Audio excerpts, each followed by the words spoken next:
making movies is hard. Making movies is hard. Welcome. This is the podcast about the struggle of being an independent filmmaker. I'm Alrik and Liz, the founding host of the podcast, and I'm a sci-fi horror filmmaker, and my first feature film is playing the festival circuit right now. It's called The Alternate. It'll be at Studio City Film Festival the weekend after this. No, that's this weekend. I don't know. It's going to be somewhere. I'll put a link somewhere, but I think it might still be up at Studio City. But anyways, check it out if you have a chance. I'm Liz Manischel. I'm a writer, director, producer who has made 2 features and is currently in development on about 5 more. I'm a distribution consultant who does sales, and I also managed Sundance's creative distribution initiative. This week, we welcome filmmaker Bill Crossland on the show to talk about the making of his first feature, Catching Up. Bill talks about how he came up with the idea, how and why he ended up starring in the film, as well as writing and directing it, and how he raised the money for the feature. We also talk about how he made the short and that got into Sundance and that led to the feature, which I think is really, really cool. It's like the dream. It's like the thing everyone, says they're going to do and no one does it except 1% of people. And he's one of the 1%. After we talked to Bill, we discussed an article from Dear Producer about how to spend $10,000 on film festival submissions. I haven't quite done that yet, but maybe close. And I asked Liz a question about giving and receiving feedback on films. But before we get into all that stuff, Liz, how are you doing? I am always very overwhelmed until Tuesday night. So I don't know if you feel this way, but it's like every week, it's like Sunday night. It's like, whatever, it's probably a late week. I'm not going to worry. Monday hits, kablamo, like pressure, intensity, lots of things to do. And then it all seems to dissipate by Tuesday afternoon. So I'm just waiting until 8 p.m. tonight when things should be lighter. So that's how I feel, just intense. You feel intense. That's funny. Nice.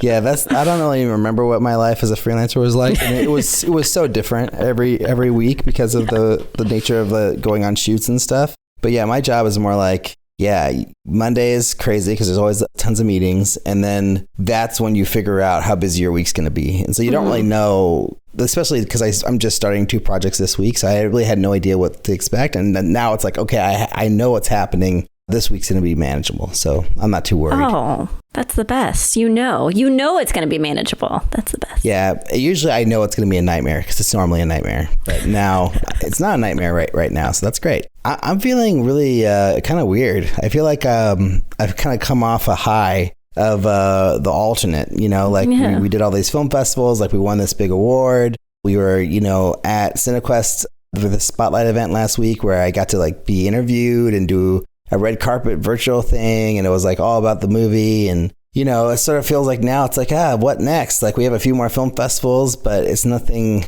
humongous, right now. And it sort of just feels like I'm kind of waiting to have all the contracts for the distribution to be figured out and to be finalized, and so it sort of feels like it's all kind of happened and there's not a lot going on. But I mean, there's still more film festivals coming, but it's just it's your break before chaos comes back. I mean, the release of the film's going to be exciting too. Yeah, well, that's not going to be for another 5 months or 6 months probably. Oh. I don't really know how many more film festivals I'm going to get into. I'm waiting to hear back from maybe 14 more. Mm-hmm. But this could be we peaked and now we're coming down, and now it's this is going to be just a few more festivals and then the movie will be we'll be wrapped up and then we'll be moving on to other things. But if we get into 3 or 4 more or 5 more even, it might just keep on going. So I don't know. Yeah. It's kind of a weird feeling I'm in right now, but I'm really excited about trying to figure out what my next movie is going to be. And I've started writing some things and I've got some ideas and I keep on having other ideas for new movies that would be great. And so I'm jotting those down, So I'm kind of in this sort of creative mode, but I haven't really... I did write a lot on the way to Italy, though. I wrote 10 to 12 pages or something. That's solid. This feature. So that felt pretty good. But I have the whole thing outlined now. So it's I just need to execute. So I need to start setting up time every day to just write and just get that happening. Yeah. But it's hard, especially with a kid and trying to figure out work. And, this is the first week that I'm working and my wife's working at the same time. So it's it's just madness. It's chaos right now. I remember at the beginning of the pandemic when I was working my full-time job, and I even think Sean was not working. I don't even think he was working, but it was it was hell. It was hell because you just needed 5 extra more minutes than you ever were going to get, right? It's you just needed a little bit more silence than you ever were going to get for the entire day. You never could get the focus that you needed because you didn't know when the baby was going to cry, when the baby was going to fall, when the baby was going to, it's just like you're always on edge. I remember that. Yeah. I mean, I'm still like that, but I just remember that because it's different for you now because you haven't settled into a groove yet. So it's hard. Right. Yeah. We don't have a system that we're comfortable with yet because we just started. But I mean, I think like in a month or a few weeks, maybe there'll be some more normalcy and I'll be able to figure out how to get creative things done, Well, so we're both in flux right now. So yes. That's cool. But you know what's even cooler than that? What? It's Clinton Cornwell's birthday. Happy birthday, Clinton Cornwell. Happy birthday, Clinton Cornwell. Thanks so much for the love. And we really hope that you enjoy this special day. And of course, we're wishing happy birthday because Clinton supported our Patreon page, which is really amazing. And, we feel like, Liz predominantly feels like, I guess she's the one who pushed this forward, that we need to do something special for these people who are wonderful enough to support our page. So enjoy your special day, Clinton. Happy birthday. Clinton also, we should say, has been a long time listener. He's written in before. He's been here with us for a long time. So thanks for putting your money where your ears are, I guess, since you listen a lot. Does that work, Liz? Yeah, it totally works. And Clinton is a gem of a person, and I owe him an email. I just want him to know that if I've not responded by the time this episode airs, that I know that I owe you an email, Clinton, and I'm sorry about that. Happy birthday. So if you want to be like Clinton, you can go to www.patreon.com/MMIH podcast to support the show. We've got a lot of exciting changes coming up soon. Should we announce it today, Liz, or should we wait till next week to announce it? I never know what you referred to. Next week. Sounds like a good idea. Okay, next week. Fine. Next week, we'll make an announcement about the Patreon page. It's very exciting. But you'd also check out the International Screenwriters Association, the ISA. It's an organization designed to connect writers with filmmakers through a number of programs they offer, including publishing your logline to a network of industry professionals, consultation courses, contests, and their top 25 writers list featuring some of their best writers. So head over to www.networkisa.org to sign up for free today, and you can get a yearly membership for $80. Normally, it's $100, and the monthly is $10, but you can use the promo code MMIH2021 to get that deal through November 30th, which, I think you got 2 more weeks to make that happen, or 1 more week. But only if you're a new ISA Connect member. You can't do it if you've already been a member, so only discounts for new people. But yeah, I think without any more jibber jabber, here is our chat with Bill Crossland.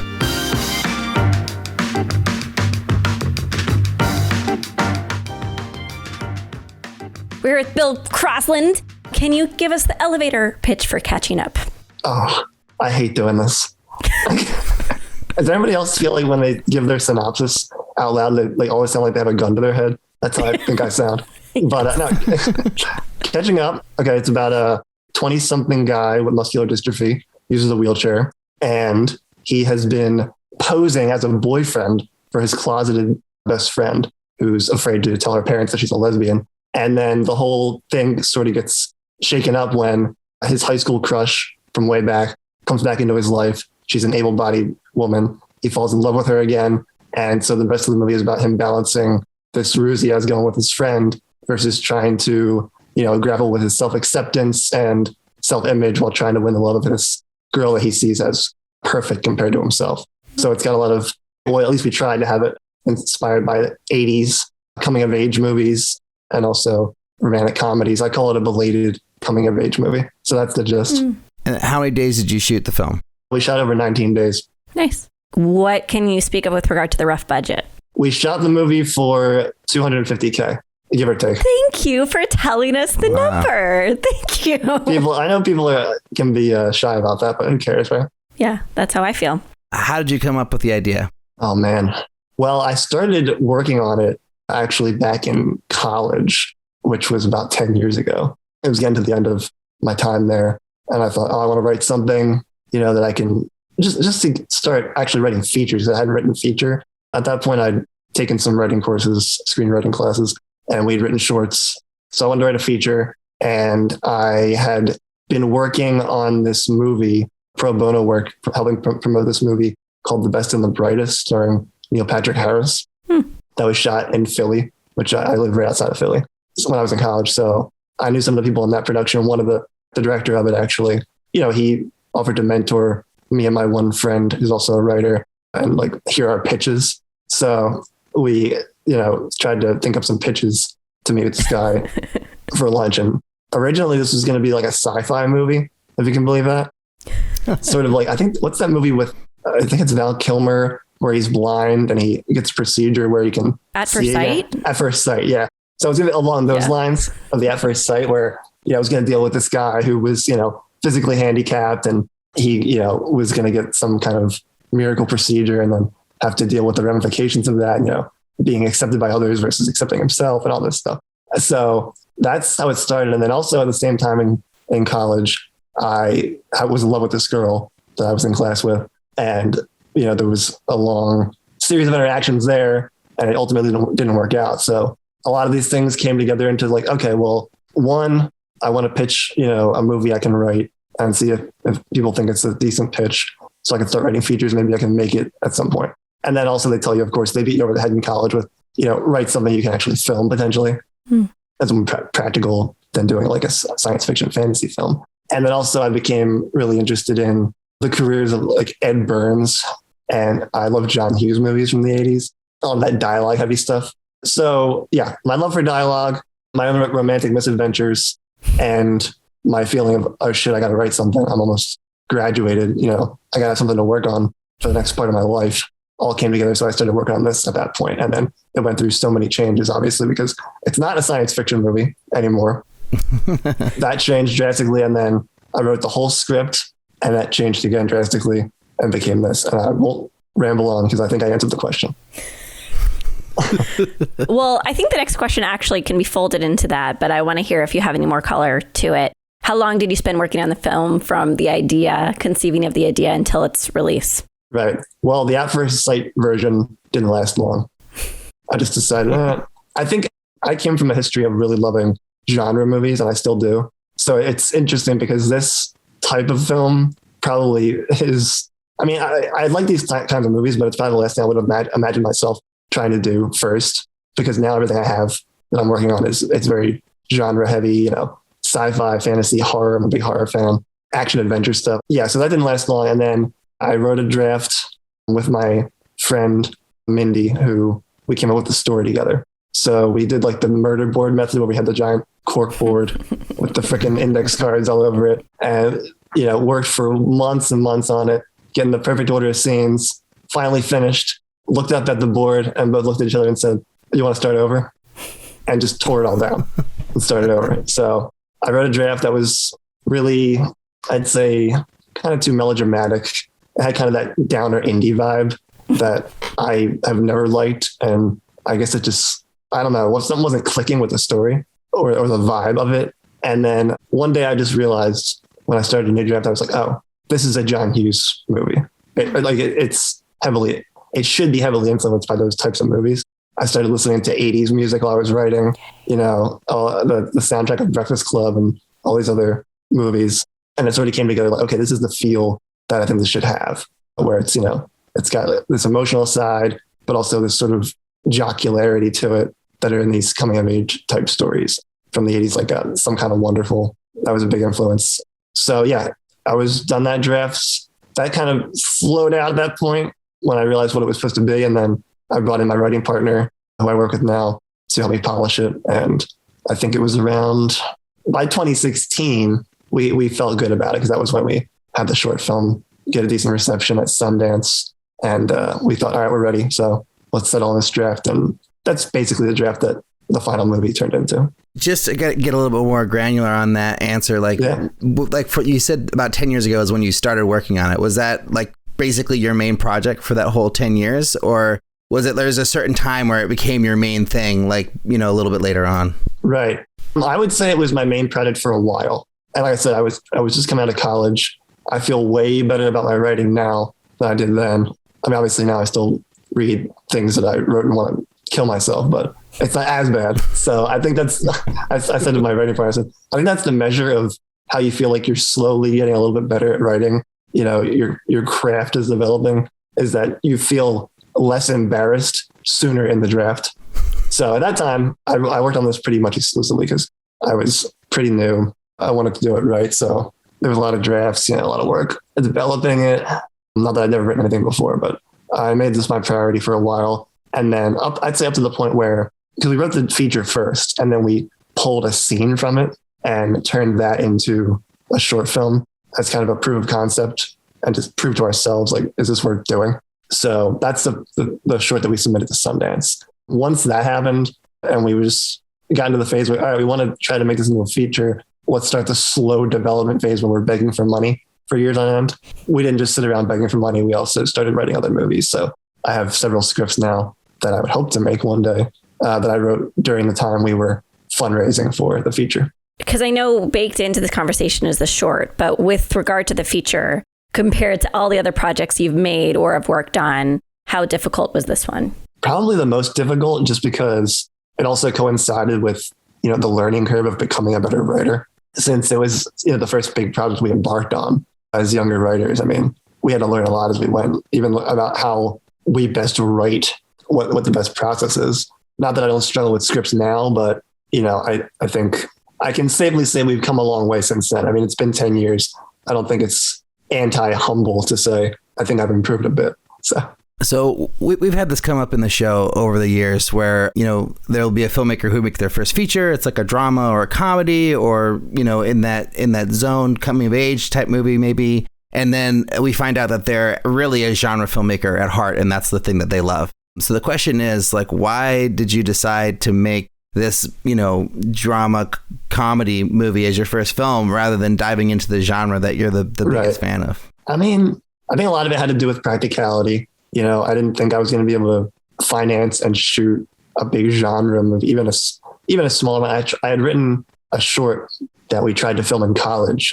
It was a science fiction short. I don't know, maybe this subconsciously sort of redirected me, but it was a freaking disaster, that shoot. Besides the fact of just trying to wrangle, college students working for free on a movie, there were special effects involved. It was overly ambitious at the time. And like I said, there was also personal stuff going on in my life that I thought might translate into a story. So there's that element of trying to work out some of your own feelings and things. And I don't think that should be what movies are exclusively, that it should just be, a personal therapy session. But when I was trying to think, okay, what type of movie could I write? And thinking about other independent filmmakers, like I said, Edward Burns, who also have a focus on dialogue, where kind of the dialogue is the story, which I was really interested in working on. I thought, all right, what can I bring to this to make it new and fresh? I mean, maybe that's part of me that likes high concept stuff. It was sort of thinking, I can't just write a movie where it's just a typical, romantic comedy. Not that there's anything wrong with that, but I thought, if I'm the one making it, what can I bring to it to sort of mix things up? And I thought, okay, well, if we have these unconventional characters in sort of a crazy situation, I mean, a lot of romantic comedies have those sort of wacky scenarios, but what if we take these characters that we don't always see in this situation and add their specific complications into it? Could it make things more interesting? So I think that was interesting to me enough to sort of abandon the pure genre in favor of working on this. This is me acknowledging that I asked 2 of the intro questions when I should have only asked 1. Sorry, Alrik. I have like 5,000 questions about the short to the feature transition. I'll try to just pick one. And I think I'd love to hear more about how you said you like extracted a scene. I think a lot of people hear about shorts as a proof of concepts, and I always dispense and hear the advice of like making sure that the short has a beginning, middle, and end. And I just want to hear like how you manufactured something really satisfying as a short without losing or degrading whatever you're trying to do with the feature. The feature came first, like I said, obviously. And then we thought, okay, if we're going to do a proof of concept to try to get people interested in this, what can we pull that's simple to shoot, where it's not multiple locations and we're having to sort of like condense the whole feature into just a shortened format? Because I personally hate that. It's funny. I mean, my people I worked on this with were surprised they even came to them with it, because I probably bitched about short films so much to them during college. Like I did a few because that's sort of the format you work in, but most short films I just thought were terrible because they try to do either too much, in 10 minutes or too little. And it's like, you just don't have that time to look. When I was in a screenwriting class in college, we get an assignment, to do a 10 to 15 page short. And then I turn it in and the instructor would be like, well, where's this scene? Why can't we have the scene where everyone goes to Pizza Hut for dinner and we see everyone talking and we learn about all their backstories? And I'm thinking, this is supposed to be 12 fucking pages. Like, what am I supposed to do? So the whole idea of cramming, whole features worth of ideas into a short was daunting. So I thought, okay, is there just a scene that sort of represents the whole enterprise? And luckily there was this long centerpiece scene in the middle of the movie. I won't give it too much of it away in case people want to watch it, but where the main character seeks advice from his fellow disabled friend about his romantic situation. And it's just this back and forth of conflicting viewpoints on, like his chances with the girl and sex and love in general. And there's a lot of witty banter that goes on. And we thought, all right, this sort of symbolizes what this movie is about. And we think the dialogue could be entertaining enough to hold people's attention for 10 minutes. So we pulled that out and just kind of tweaked it a little bit to, like you said, give it more of a beginning, middle, and end within that format. And the rest is history. So I want to double down on this question and also acknowledge that you've done the thing that everybody attempts to do, right? Like everybody says, I'm going to make a short film, I'm going to get into Sundance, and I'm going to fund my feature.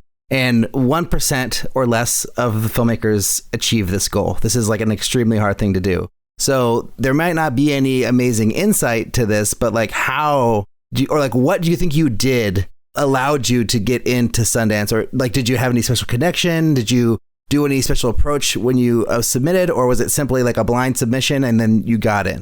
I'm going to opt for absolute transparency here. So our short got into a few festivals, I'd say between, 2014, 16. Well, we did Sundance in 16. So 2013 and 2016, we got into a few. One of them was Las Vegas. That was a great time. We went there. We went to some mixer. I ended up almost running over someone that worked at Sundance in my wheelchair, turning too fast on a crowded dance floor or something. And we started talking and, asked about my movie, and we talked about it, and he gave me his card and said, hey, submit the film. So it wasn't like, I didn't get, guarantees or anything, but I got encouragement, submit the film. We think that this sounds like something we'd be interested in. So we submitted the film. We had to wait, for everybody else to find out when they got in, and got the call that we were going to be put in before a feature film. So we were like the opening act to a feature that was going to play there. And that's how we got into Sundance. And you'd already played a number of film festivals at this point? Correct. Yeah, it wasn't a lot, but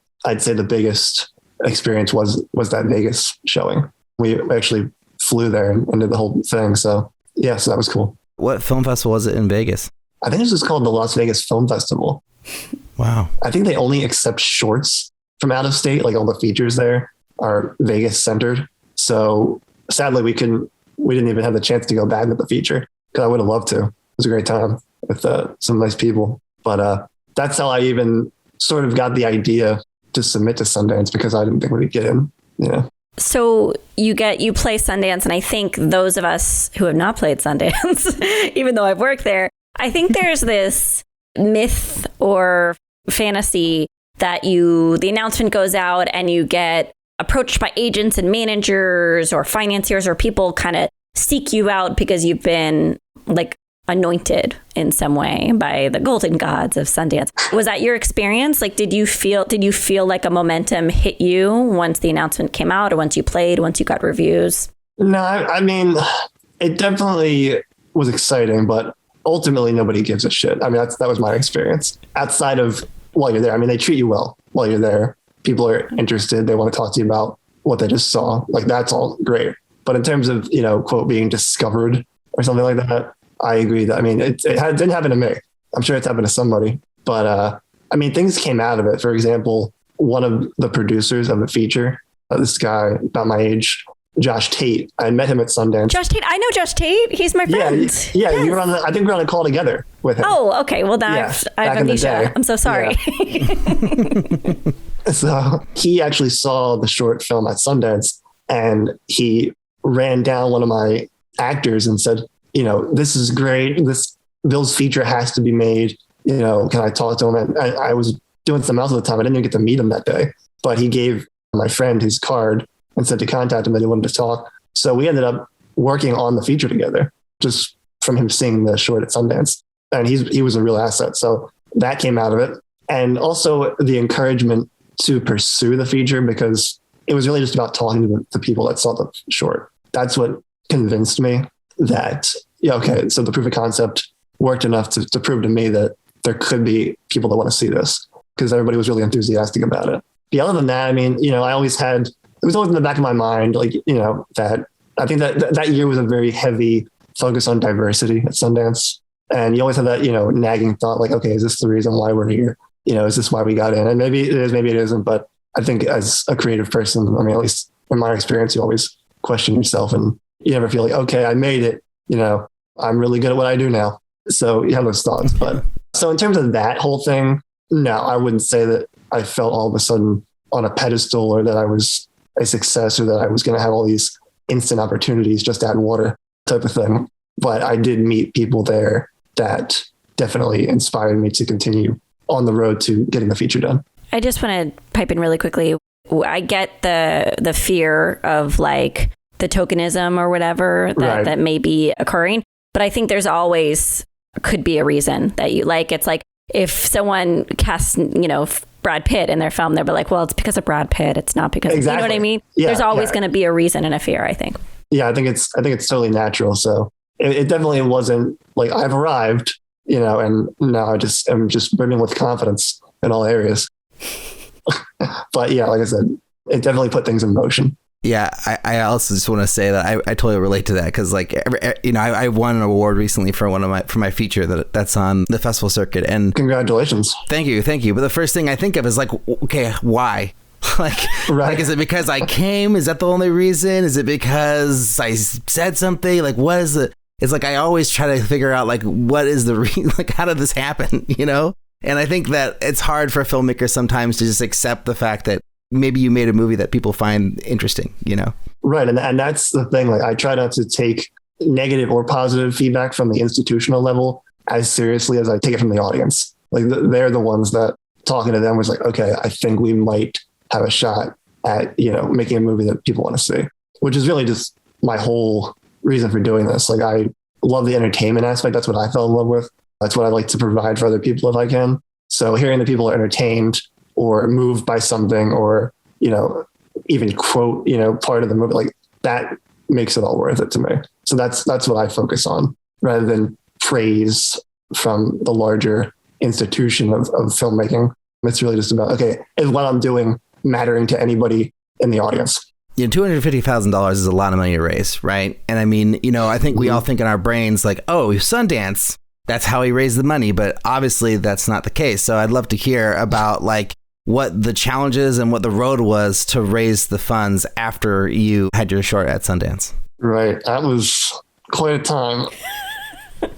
So we had no idea where to start at that point. I mean, we knew we were young filmmakers. We wanted to try to do this. A lot of us, it was our first rodeo. Josh Tate, who I mentioned, he had the most experience of our producing team, I would say, purely with the producing aspect. We had produced our own stuff. We produced the short, but he had been around the block a few more times. So he was really helpful in that way, sort of preparing us for the logistical expectations and challenges. And then, of course, it's like, okay, now who do we approach to finance this? So the plan was, okay, well, let's see if we can get some talent interested. Because, you know, there's that whole age-old question about what comes first, talent or money, as we all know. So we chose to go with talent because we had a connection that was willing to introduce us to our casting director. So our casting director was actually the first person we hired on this project. So she came on and to pitch the script to a few, you know, recognizable indie people. So that was our first tactic.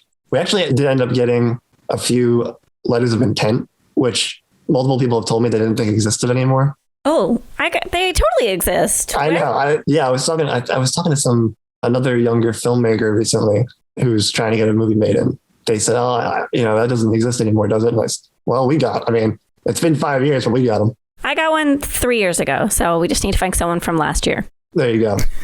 So I guess it's taking on this mythic quality. I guess nobody expects people to play ball, even on that level. I don't know. We got a few people attached to it at first. Our original budget estimation for this was going to be like $2 million. I guess based on the breakdown of the script and stuff. That's not my forte. but we all kind of met about it and said, let's aim for that. Let's see who we can get attached, and then see if we can like have that as an aspirational budget. It's probably ridiculous in retrospect, but whatever. So we got a couple of attachments and we tried to go out with that. And look, I had no connections. I mean, I'm half an hour outside of Philadelphia. I'm a writer. It's not like I'm out like schmoozing all the time. I didn't have any industry connections really. I didn't have a huge network of, people I could pitch to. But you had the Sundance laurel. Don't undersell yourself. Yeah, I mean, I had that. I thought, okay, this will be something that I can flash in front of people. The problem is I just didn't know that many people to flash it in front of. Yeah. So we tried to, pitch to who we could, and it was a real struggle. I mean, I'd say it was the end of 2017 when we were at a point where we were really thinking like, okay, now we need to sit down and make a decision about whether we're going to give up on this or not. In that time, I talked to you, Liz, about Kickstarter. So we did a Kickstarter to try to raise just enough starting money to, one, pay our casting director to try to get the talent attached and to set up some business stuff. So it wasn't a huge amount of money. It was just enough to get us started. So we did what we set out to do with that, at least in terms of getting the casting director and getting the script out to talent. But we could get funding. So it was getting to the point where we were saying, well, we're just going to have to move on and do something else. We kind of give up on this, which was a sad moment. And then around that time, when we were actually saying out loud, this might be the end, people around us in our more immediate, like friends and family network, just started saying, no, this has to get made. Like, we've been watching this develop. Like, we think you know what you're doing. And, so, most of our financing actually came from various people in our personal networks. And then a lot of community support in terms of free locations and things like that. Wow. So did you end up doing a Kickstarter, and was it successful, and how much did you raise? Yeah, we did the initial Kickstarter just to raise the funds to set up our LLC, pay our casting director, etc. And I think that was for $20K. And we did end up completing our goal, or meeting our goal, I should say.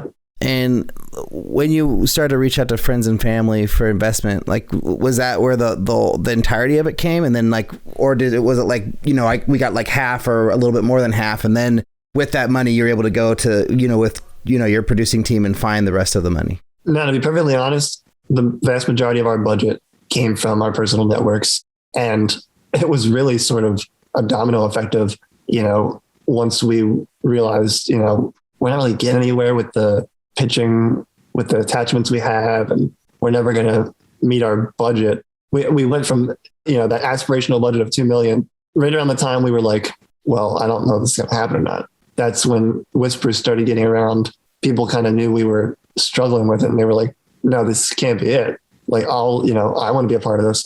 And then another person would say, I want to be a part of it. So there wasn't a ton of pitching. I mean, there was some, but we definitely had to bring our budget down first. So we had good old Josh Tate take another run through the script and just be savage with, what's the least we can pay for any of this stuff? What can we cut? What can we try to do without, scrape by without? Who can we get on the crew that's willing to work for cheap and do it as a passion project? And we managed to shave it down to around the 250 mark. And that's when we were able to bring it back to the people in our personal lives who'd said they were interested and say, look, here's a more realistic version of this. Do you still want to be a part of this? And multiple people said yes. And that's how we ended up being able to get the financing. And a lot of it, like I said, we wouldn't have been able to do without people helping us out in the community, because we shot it in my hometown. We used my house as one of the locations, my friend's house. We got a bunch of businesses to let us shoot there for free. So it was grassroots as hell.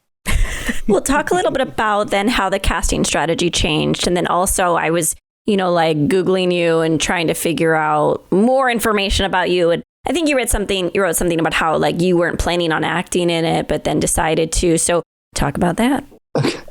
Yeah, well, I enjoy casting. I like that process. I think it's fun. I mean, it can be stressful, but like there was a few parts we came down to the wire and we're like, nobody's clicking. Like, who the hell? But it definitely made that process more fun, I would say, once we lowered our budget. I mean, our attachments dropped out for various reasons.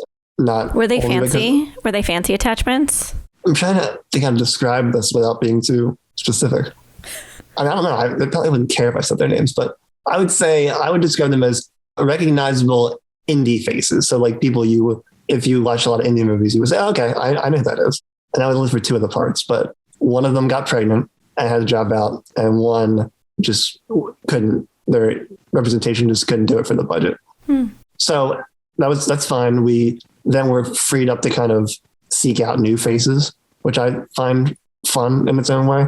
So instead of like approaching people specifically, it was like, okay, our casting director, Bess Pfeiffer, we said, all right, well, what do you got?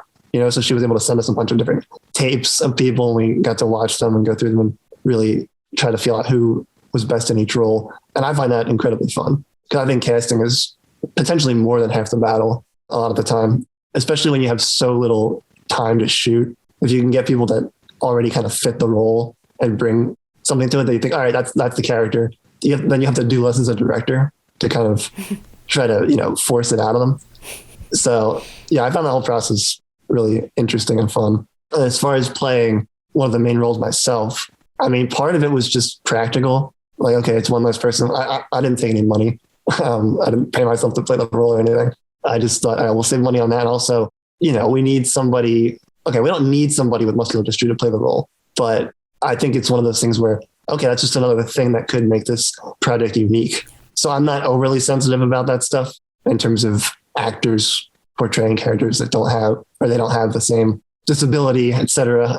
It depends on the portrayal, I would say, more than anything, how it's, conveying that. But yeah, so I thought that was one extra thing that could be new to people. Like, okay, we haven't seen this before, so maybe it'll be attractive to them. So I have muscular dystrophy. I use a wheelchair. I thought nobody knows this story better than I do, so I might as well give it a shot, because I had done the short film and I felt that I'd learned a lot from doing it and from sucking in many of my takes on the short film.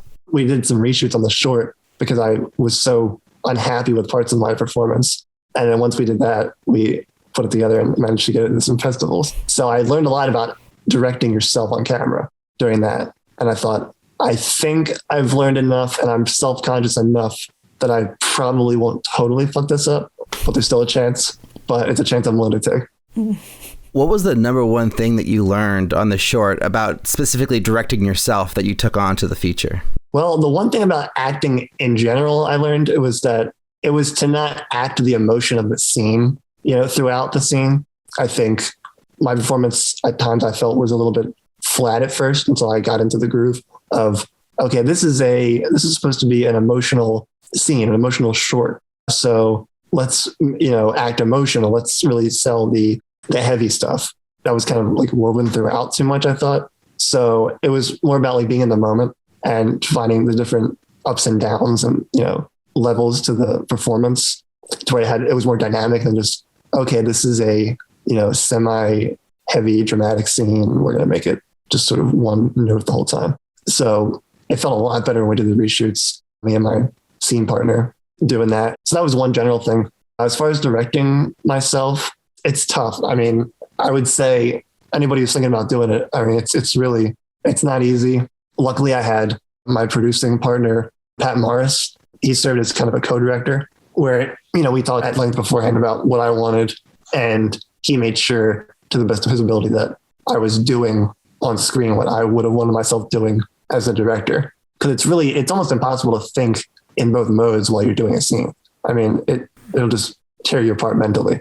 So my struggle personally was being in the moment. So I wanted to make sure I had somebody there that would allow me to do that, where I've had that safety net of, okay, if I'm trying my best to be in the moment in the scene and just be an actor, then I got to have somebody watching me to make sure that I'm fulfilling the vision I'm trying to fulfill.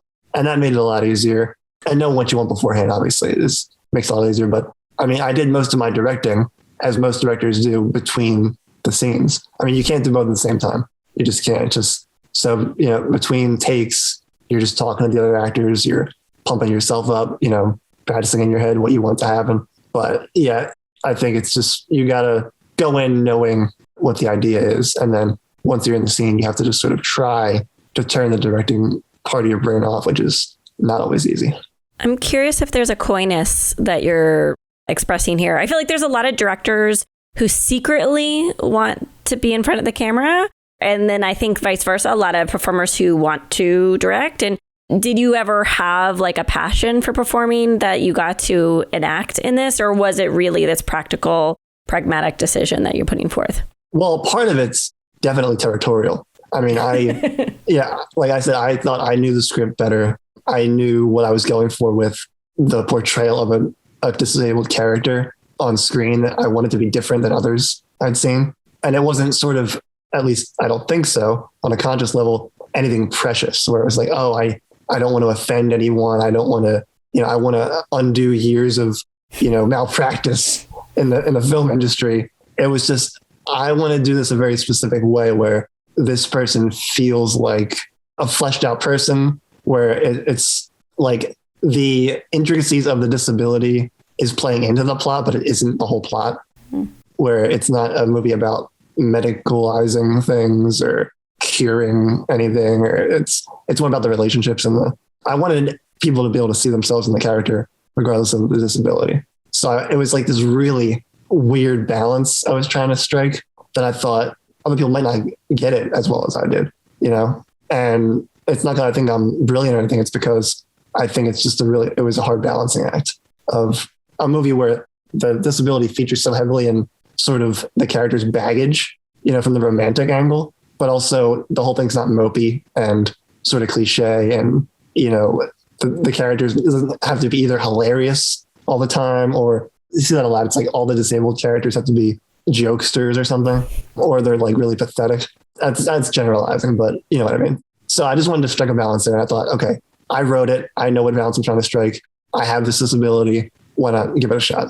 That was definitely part of it. I originally wanted to be an actor when I was a kid. And I mean, a lot of that was before you realize how movies are really made. And you see a movie and you're like, oh, I want to be an actor because that's what's the whole thing. It's just people on the screen. So I wanted to do that for a while. My mom actually submitted my photo and bio or something when Shyamalan was casting Signs in my area. Fun.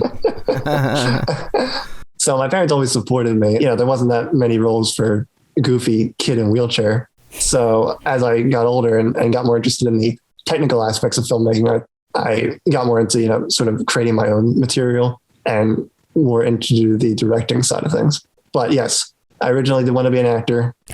Maybe this was some kind of vain, Knew it. It was some kind of vain power play that I was fulfilling. Maybe, I don't know. So after doing that and going through that experience of acting in your own film and directing yourself, like, is that something that you will do in the future, or even one or the other, like just act in something, just direct something? Like, what is your thoughts on that? I would love to just direct something next. If I'm lucky enough to do another project, I would love to just direct it. Yeah, this was tough, even though I would say confident in my approach to the story as director / actor. And that's mostly why I did it. Because I thought, all right, I understand this. The process itself was nerve wracking. I mean, there was times where I'd be like, done a scene. And I'd be like, man, I fucked that up so bad. Like, we're going to have to find a time in the schedule to do another take of this. That was at least happened one time where I wasn't confident about the execution of the scene on my part or something like that. Because it's just hard to know you can't watch yourself while you're doing something. And it's not like we don't have the luxury of sitting around watching dailies for huge chunks of the day because we're too busy prepping the next day where we are short on time. So there's a lot of just, self-doubt involved. Luckily, I think it turned out pretty well considering our time frame and our budget. And we got lucky on a lot of things. And yeah, I mean, all the way through the editing process, you're like sitting there editing, watching your own face, hating yourself. Or at least I am. I can't speak for anybody else, but and then you get sick of yourself and then you get used to yourself. And then it's like, okay, I think this, is saying what we wanted to say. But yeah, I would love to just purely direct next. I like working with the actors. I'd like to sit behind the monitor for a while for once. Alrik, I think we have to move to Final Five, but I know you always pull out with one final question. Well, yeah, I have to ask this next question. So basically, you did this process of raising the funds for your first feature. Do you feel like the same process is sustainable? Like, could you go back to the same network and raise money for your next film, or is it completely dependent on getting the budget back for this film? Yeah, I'm still in the mindset of, at this point I wouldn't want to, just yet. Like I said about, going to Sundance and not being skyrocketed to fame and fortune immediately from that. I don't feel I'm there now either. We got to see how this plays out. And I mean, in an ideal world, I'd be able to use the completion of this film to at least prove that I can direct a movie, and that, if people think that parts of it were effective, be it the writing, acting, directing, hopefully it kind of is like, add to my resume in terms of trying to get the next gig or get the next project off the ground. But right now I'm kind of working on fleshing out my writing portfolio. I'm looking into, the possibility of maybe getting repped somehow in the future. So, I mean, I'm not saying I would immediately go on to do this multi-million-dollar project, but I mean, right now I'm exploring ways to leverage this into expanding my network a little bit so that I wouldn't have to go back to the same people who right now I'm just worried about paying back. I probably wouldn't dip into the same resource pool twice just yet. I think I want to see how this plays out. And like I said, hopefully, expand the world just by a few feet on either side and see if I can get the right people interested in the next script. Final 5. You're almost done, Bill. Oh, man. Get ready. Pressure. What's the first film you ever made? How do you feel about it now? First film I ever made? Mm-hmm. Jeez, that's tough. I've been making movies since I was like 6 or 7. It was probably something really cheap, really inappropriate that I made in my living room with my siblings. And you know what? I'm damn proud of it. That is awesome. What's the best filmmaking advice you've ever received? The best filmmaking advice I've ever received? I don't know. I'm not into platitudes when I can help it.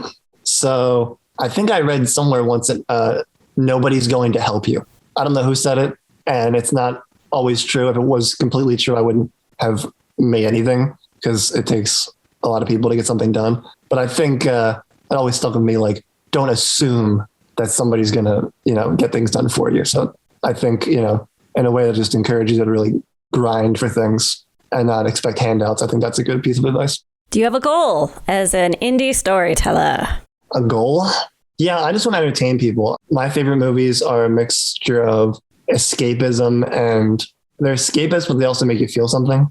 So I'm not out to lecture people really about anything or, necessarily, quote, inform them. If they get certain things out of it, that's great. But my main goal from writing the script to the finished movie is it boring? Is it entertaining? Are people feeling something when they watch it? If that happens, then I've done more than I ever thought possible, and I'm happy. So that's the ultimate goal for me. If you could go back in time, what's one piece of advice you would give yourself? Oh, man. I have no idea. I don't know if I'm wise enough yet to give my former self advice, but I might just say, fuck them. We had someone else answer this way where they were like, I would just go back and watch myself suffer. Is that what you're kind of saying? Is it a similar, like, fuck them? No, or are you saying fuck all the haters? Yeah, I would tell my younger self, if they don't like it, fuck them. Okay, I like that a little bit better. Final question. Is making movies hard? Yes, it is. Yeah, no, it's incredibly hard. But it's also kind of amazing and it's ultimately rewarding, and I wouldn't want to be doing anything else. So anything worth doing is hard. So Bill, where should people go if they want to watch Catching Up and they want to find out more about you? Well, I don't know why anybody would want to find out more about me, but the film itself has a Facebook page, Catching Up the Movie, and a Twitter page, Catching Up Movie, which I try to update sometimes. I suck at social media and I hate it with every fiber of my being. So that exists. There's a website, catchingupmovie.com, where it lists all the platforms that we're on. Has the trailer and other stuff. And then the movie itself recently became available on Tubi to watch for free, and also included with Prime Video. You can order the DVD, and it's also on most other digital rental platforms like iTunes. Do they still call it iTunes? I don't know. Whatever. Apple TV. Apple TV. I'm old. A quick search and you should be able to find it. And let me know what you think. Thanks for coming on the show. Thanks for having me. It was fun. So Liz, what did you remember from our conversation with Bill? I think you and I have like a recognition when we have a good show where it's like you and I do like a little exchange after show, like great show, or I love that person, or that went really well. I love this moment. And I feel like we had that after the chat with Bill. I love self-deprecating people. So he is my brand. He's really like got a really fantastic deadpan, dark sense of humor. I enjoy that. I just love how honest and vulnerable he was on the show. So I thought it was a great episode. Yeah, it was. I feel like he was very aware of, what worked and what didn't work in his filmmaking journey, and he was open to talk about those things. And he was also like very honest about the whole Sundance deal, which I think was really, really wonderful, and how that came about, because I think that's going to really like kind of blow some minds of some people maybe. It was really interesting. But, he was also just such a hard worker and so focused, and like knew exactly like how to he figured out how to get what he needed to make his film, which I think was really interesting, because it wasn't exactly what he thought when he started, I don't think. And so I think that was kind of cool to hear about how he adapted to like find the budget he needed to make the movie, When I worked at Sundance, anyone who had been supported by Sundance had access to me as a crowdfunding consultant. That was one of my jobs at Sundance. And so because his short went through the festival, I consulted on his crowdfunding campaign for his feature. And I remember talking to him and him saying that his budget was $2 million, and me just thinking, that's a horrible idea, Bill, please don't do that. But I don't think I said anything. And it's a Sundance filmmaker. So I thought to myself, well, maybe he has access to more funds that I don't know about. And so it was really nice to hear that he got to the point himself where he realized he had to scale down from his budget. I was always thinking back, because I never knew what his budget ended up being until our interview. So I was been sitting here all these years thinking, oh my God, he spent $2 million on his first feature, like being worried about him, so to speak. So I'm glad that he didn't go in that direction. Yeah, I feel like that's like a very common thing for like filmmakers to start with this like grand idea of like how much money they're going to have for their first feature. And then, a lot of people don't ever back off from that. And they sometimes don't ever make their movies. Sometimes they do, Yeah. But I think like, I remember when my budget for my movie was, over $1 million or whatever. Right. And it's just like, yeah, you got to get real and realize what you can actually pull together with your network and what's feasible for you as a filmmaker, and even if you went to Sundance, it's still not feasible to make a movie for over $1 million as your first feature. It definitely happens for some people, but I think that's not like the norm, Well, speaking of spending money, would you like that segue? This week, we are talking about an article that was shared through Dear Producer, but it was originally posted on Substack Film Fest Fever by Sean Farnell, and it's called How to Spend $10,000 on Film Festival Submissions. And I want to say, for the record, I flipping love this article. I went and I found Sean Farnell on Twitter. I am following him. He then found me on LinkedIn. We are now buddies on 2 different platforms. And I think that this article has a lot of well-earned cynicism about how much money filmmakers are being charged for film festivals and how much value they're deriving from the experience. I thought it was amazing. Alrik, what was your takeaway? Yeah, it was interesting. It was an interesting perspective about this whole, like, we're going to charge for the people who don't have access, who aren't in the in crowd. We're charging them a fee, but you're never going to get in. You're just paying that fee because you're not in, so you don't know that if you did know and you were connected, then you wouldn't have to pay that, and then you would. And those are the people who are getting into the film festivals. So I thought that was like very cynical, but probably pretty true too. To a degree. Like I think it is like really hard, especially on the higher level film festivals, to get in on a blind submission without a connection. But it's not going to stop me from submitting to those festivals regardless. Right. But yeah, I think it was a very nice roasting of these festivals that, charge ridiculously high fees. And then, yeah, when they invite you to their festival, they give you a 30% or 50% discount code, but they do not give you a free waiver, which is like scam. The huge red flag. You're like, oh, well, if you really liked my movie, you would just invite me in. You wouldn't, charge me a fee. Although I will say, like, I was given a code for 70% by a festival, and that one I was like, okay, well, 70% off, like it's gonna cost me like $15 or whatever to submit to this place. I might as well, like, that's whatever. And I got in. So that was kind of funny. But yeah, are they scam artists? I don't know. Who's to say? I guess I'll find out after the film festival runs. But yeah, I think it's a really important article for filmmakers to read, especially if you don't really know much about film festivals and you're trying to get into film festivals. I think this is like a really must read intro into what the world is like. And then from there, you can continue to do more research and, kind of figure out, what kind of film festivals you should be submitting to it. And if your film is even a film festival movie, and there's a good chance it is for the right festival, but it just depends. You got to find that festival. I have 2 takeaways that I kind of highlighted. If this were a Medium article, they would be in all yellow and I'd get put little claps next to them. Nice. One is when Sean said to practice non-attachment. If it's been 6 months and 20 plus festivals have declined your film, it may be time for self-reflection and a hug from a friend. I agree with him with a caveat. There are 20 plus top tier festivals that you could have been rejected by. And so it's maybe, you think about those 20 being a diverse smattering, a random sampling. If it's a random sampling of the festival world and you get declined by 20, then yes, maybe you think about evaluating what kind of film you have and maybe not base it off of 20 top tier. And then I love when Sean just outright said, I love that I think I'm friends with him and I'm using his first name, when he just blanket said not to submit to any festival featuring feedback, liftoff, or close-up, or awards/competition in their name, because it's something that a lot of us know not to do, but we've never said out loud. It's there are these accolade competition. I don't know if you get those emails, but you just submit to get an award, and that award is meaningless. And then these monthly film festivals where you're paying and you screen,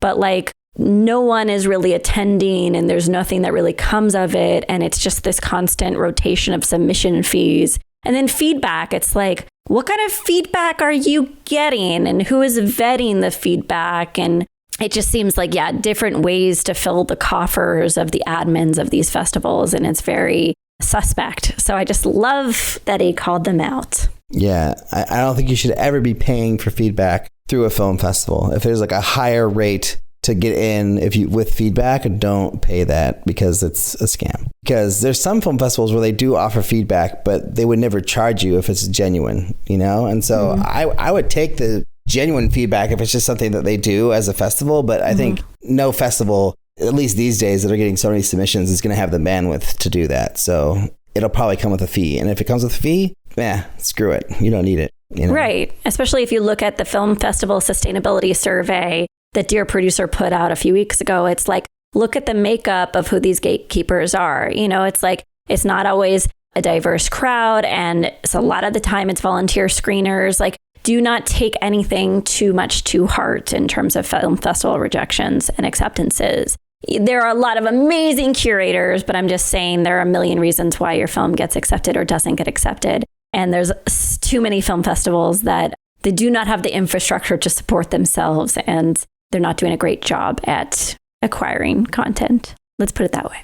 Yeah. I like what you said about, making sure that if you're submitting to 20 film festivals that, you're including some realistic film festivals in that 20. It's not all the Sundances, the South by Southwest, the Venices, TIFF, whatever. You put some local, smaller film festivals into that list that you actually would have a chance at getting into, Yeah, absolutely. But yeah, great. I really like this article. So that was awesome. Thanks, Eric. Producer edit Eric, for giving us a great article. And thanks, Sean, for writing a great article, too. I'm going to call him Sean like I know him also. Yeah, we're buds. Yeah, we're all friends. But Liz, I wanted to talk to you about feedback because I know that you're seeking feedback on your short right now from a select group of people. Yeah. And I'm wondering, your email, I've gotten all kinds of emails and written all kinds of emails looking for feedback, including giving a survey and a list of questions and all this stuff. And yours was really simple. Mm-hmm. So I guess the first question is, what are you looking for in your feedback and how do you want people to communicate that feedback to you? So I sent out a cut that had a lot of title cards in there reflective of the footage that we don't quite have yet. So I didn't want to be too prescriptive with the feedback I was getting. I wanted to test the waters because I knew that I didn't have a full cut yet. I actually do really like surveys and I really like pointed questions. But the best feedback to me is when the solution is not baked into the feedback, actually. I really like people just saying, I feel X when I see this.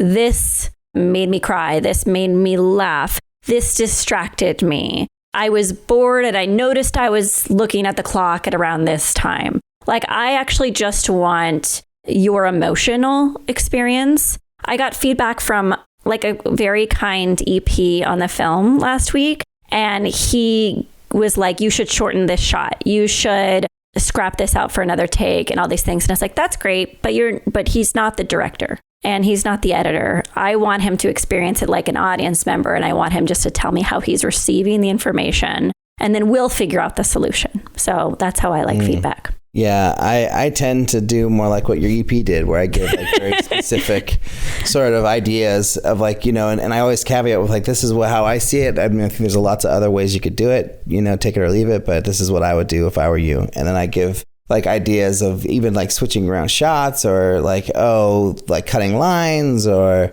whatever, like different ideas, especially around the ask of what people want. I think they're saying, we're trying to get it shorter. Then I look at like, what can we do to make it shorter, or what could be done to make it shorter, Well, I said what I said, but like, I'm really looking forward to your thoughts on like how to make it shorter. So I hope you don't think I'm not going to welcome that. I think for me, it's that if I'm going to go out to someone who's not a filmmaker or doesn't do it on a regular basis, like I have done for some of the feedback on this short, I'd rather just hear their response. But like, Alrik, you're a working filmmaker, so I'm okay if you want to respond like a working filmmaker, Right. Yeah. I kind of want to like, with each of my notes, like put an emotion to it, like confused, bored, whatever. I think that would probably be the two I would probably use the whole time, confused or bored. Be like, that's probably the motivation for most of the notes, or like, or like just trying to get it to be shorter, and a couple notes I gave, it's like, I like this line, like I think it's good, but if you're trying to shorten things, you don't need it necessarily, I love killing babies in editing. I know that's a weird sentence to say, but I actually am a filmmaker who like loves the thrill of getting rid of something you thought you needed and finding out it works without it. So that's always fun to hear too, is like, what do you not need? I did that a lot in my feature. I killed a lot of babies. There's only 2 that I miss, that I watch it. I'm like, I should have left that in. Oh. But really small things like that no one would notice but me, pretty much. Oh. When you give feedback, is that also how you like to give feedback? Is it the same way, like you kind of write your emotions, or do you also like to go in and give more detailed notes? I almost want to like try to find the notes I've given you. Like I'm probably like the exact person that I don't want to be in my notes. But I usually try to give time code. I say things that are emotionally impactful for me, and everything is always too long. No matter if you're asking for feedback, it's because deep down that it's too long and that you will need to cut it down. So I think I'll probably always say to someone it's too long. Look, what do you do when you get feedback that is like completely like useless? Like when someone will say something like, you should change the line here, or your actor just isn't that strong in this, or something like that. I don't know. I've seen some really crazy notes before, but it's just like, what do you say to that person who gives the really inappropriate note, or the really like the note that's like impossible to execute on? Oh, well, I'm not their mom. I don't need to tell them anything. I just say, thank you so much. Thank you for taking the time. And then I internalize any notes that I have, and I complain to Sean about them. Not Sean Farnell of the article, but Sean, my husband.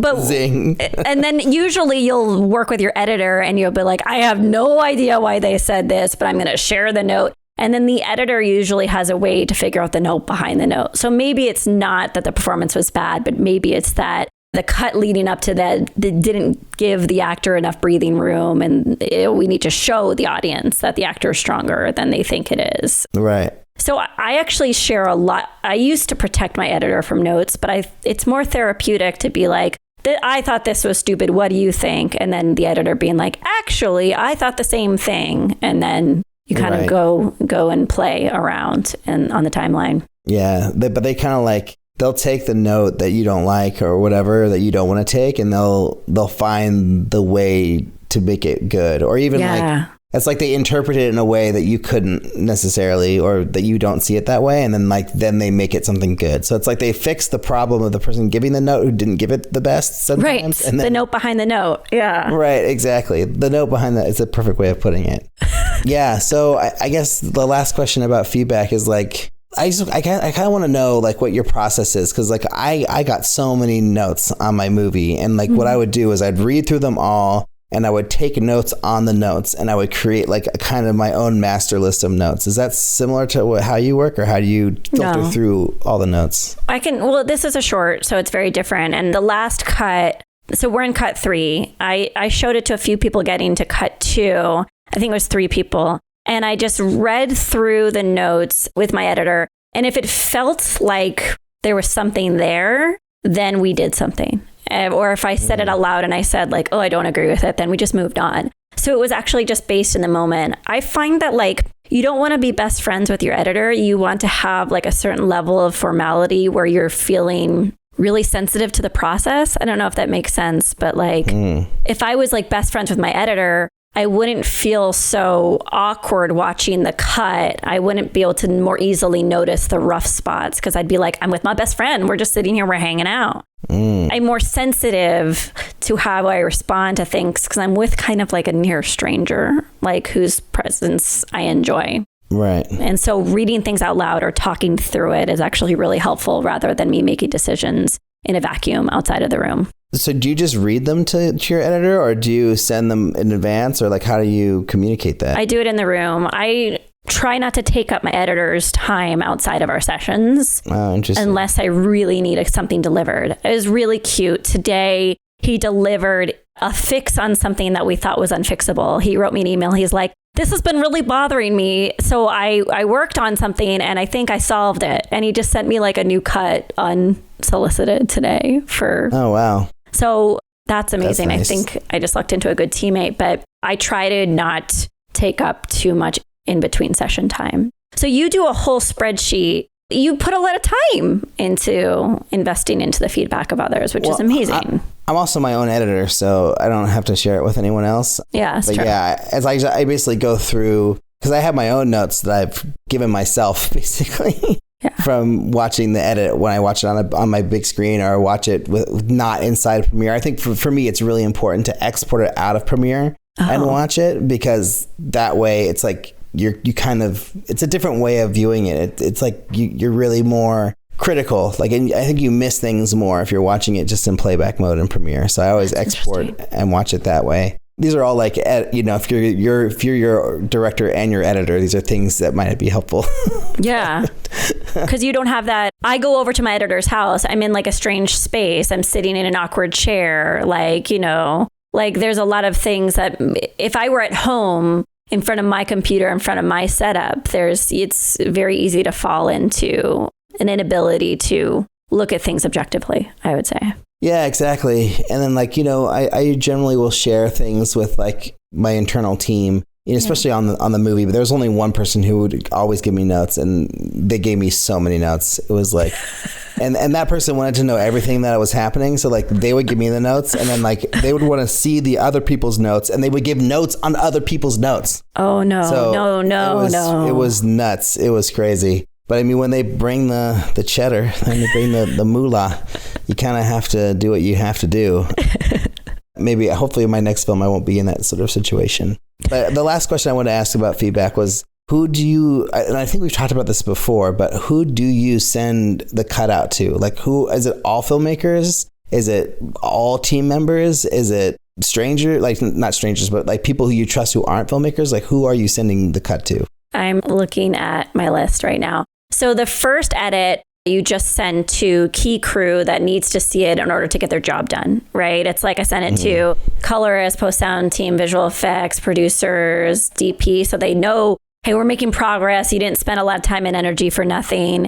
And I want you included in the feedback, production designer, things like that. For this second round of notes, I sent it to people who gave me really good script notes, trusted friends who give really good script notes, a few people who offered to give feedback on recent, like who unsolicited was like, I really want to help you. Some witches. I sent it to a few witches. Oh, nice. Cool. And then my mentor. So it's not to mean people yet, but it was sent to like 2 people that I knew could be harsher than best friends would be. And then I think once we get and like, of course I sent it to you, Alrik, because I like trust you and your opinion. Oh, thank you. Well, it's true. And then on the next cut, it's going out to the meanest people, I think, actually. Oh, nice. Because there's still enough time to make a change, and the cut will be the closest to what I want. So it'll be ready for the harshest feedback.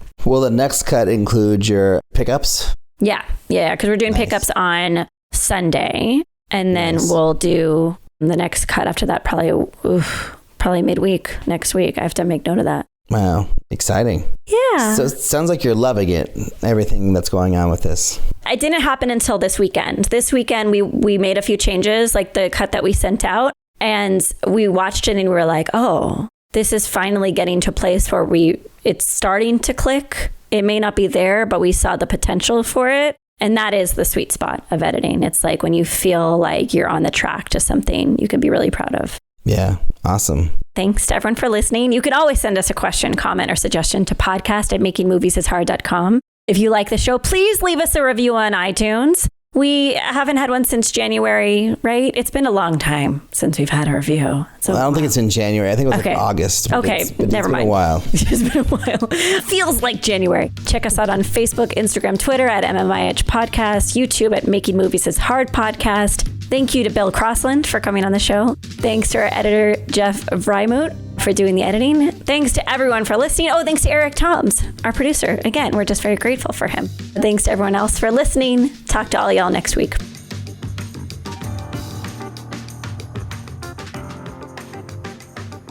What do we do now? Wait, I have to go to our outline. Yeah, outro time for you. Oh, it's me. Okay.